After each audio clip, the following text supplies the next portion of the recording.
एक ऐसा नेता जिसने ममता बनर्जी को नंदीग्राम में चुनौती दी और अब पश्चिम बंगाल की सत्ता तक पहुंच गया।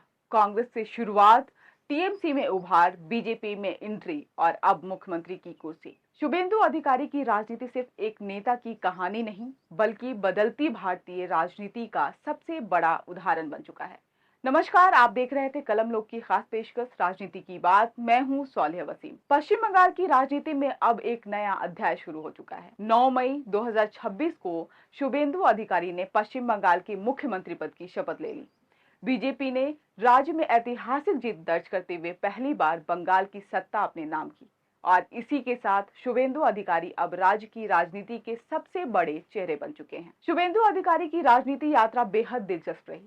उन्होंने अपने करियर की शुरुआत कांग्रेस से की, फिर ममता बनर्जी की तृणमूल कांग्रेस में शामिल हुए और पार्टी के सबसे प्रभावशाली नेताओं में गिने जाने लगे। नंदीग्राम आंदोलन से लेकर संगठन खड़ा करने तक उन्होंने टीएमसी में लंबा सफर तय किया, लेकिन 2020 में उन्होंने बड़ा राजनीतिक फैसला लेते हुए बीजेपी ज्वाइन कर ली। इसके बाद 2021 के चुनाव में उन्होंने नंदीग्राम सीट पर सीधे ममता बनर्जी को चुनौती दी और जीत हासिल की।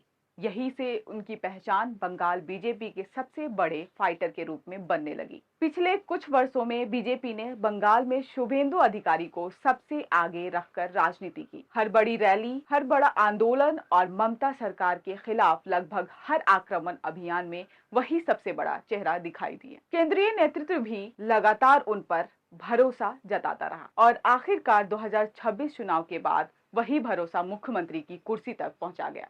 लेकिन इस पूरी कहानी का सबसे बड़ा राजनीतिक हिस्सा कुछ और है। बीजेपी अक्सर कांग्रेस पर हमला करते हुए कहती रही कि कांग्रेस के नेता पार्टी छोड़ रहे हैं और उसकी राजनीति कमजोर हो रही है। लेकिन दूसरी तरफ बीजेपी में लगातार ऐसे नेताओं का कद बढ़ता गया जो कभी कांग्रेस या दूसरी पार्टियों से आए थे। अब शुभेंदु अधिकारी भी उस लंबी राजनीति लिस्ट का हिस्सा बन चुके हैं, जहां दूसरी पार्टी से आए नेता बीजेपी के सबसे बड़े चेहरे और मुख्यमंत्री बने। राजनीतिक विश्लेषकों के मुताबिक शुभेंदु अधिकारी का मुख्यमंत्री बनना सिर्फ बंगाल की सत्ता परिवर्तन की कहानी नहीं है, बल्कि भारतीय राजनीति के बदलते चरित्र का भी बड़ा संकेत है। इसका पहला संकेत यह है कि अब राजनीति में विचारधारा से ज्यादा विनिंग फेस यानी चुनाव जीतने वाले नेताओं की अहमियत बढ़ गई है। दूसरा, बीजेपी अब उन क्षेत्रीय नेताओं पर बड़ा दांव खेल रही है जिनकी अपने राज्यों में मजबूत पकड़ है। और तीसरा, पार्टी के पुराने कार्यकर्ताओं के भीतर यह बहस और तेज हो सकती है कि संगठन में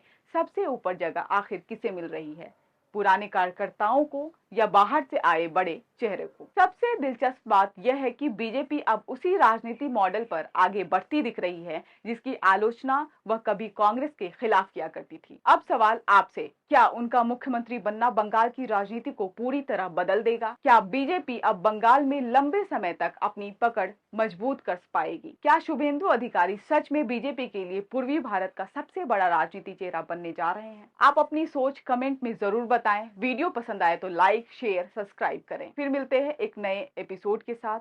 नमस्कार।